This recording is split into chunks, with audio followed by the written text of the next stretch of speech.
guess the best way to explain on plein air is working outside in the elements.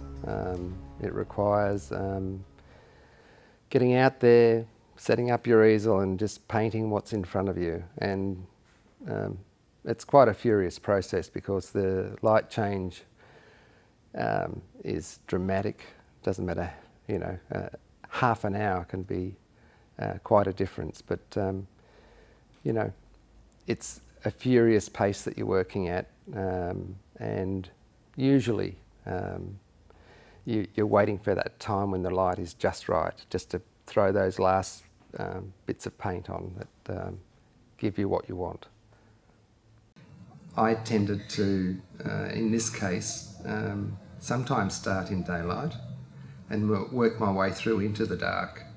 There's something amazing that happens, like the water will be light and then it will be dark. These paintings were chasing the changes. The first painting I did was of a large scale, and I completed it on the spot.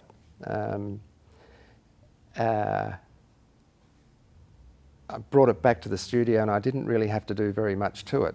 But then things changed. Thereafter, the paintings that I attempted couldn't be done in one sitting anymore. And so I ended up working in the studio, which created a whole new thing for me. Working, as I've said, working on plein air is a really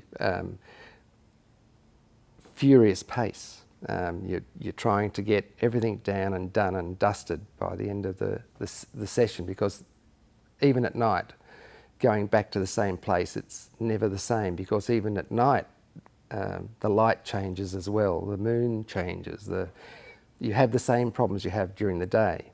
And but working in the studio, I was able to, with the other paintings, I was able to slow it all down, because I could look at the painting as just a painting and work the elements, contemplate the next move, sit and just look at it for a bit, which you don't do out there. So it's brought me into a new body of work, which, you know, I haven't really done studio painting for quite a while, and I consider these based on plein air, but studio paintings really. I do work in a larger scale on plein air. I'm all set up for it. I've got a van, I've got trolleys.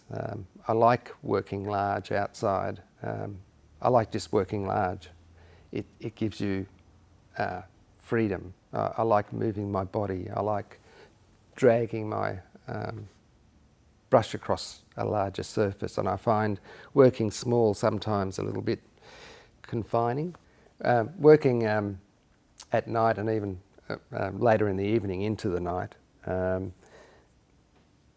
gives you a totally different lean on what you're working on, because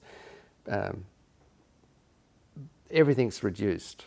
There's a lot of details taken out, and you tend to focus more on a reduced palette, because you know, you've got it all boils down to, in this case, the textures of water, stone, sand, and so it gives you a bit of a focal point. It allows you to play with those three elements, and sometimes that's just enough to create something. It's kind of more limiting to what you can do with it, but it's more challenging. You get an audience sometimes while you're working out, and you can have quite a crowd behind you. It's an interesting experience. I'm so used to it now, I'm kind of okay with it. When there's somebody there, I still have a conversation with them. It's not like I'm totally out of there, but I don't discuss the work, and I don't comment on the work a lot. If they're interested, I'll tell them why I'm doing it. But as far as the work is concerned, I'm doing the work, and that's all there is to it. When you get back into your studio, you're alone.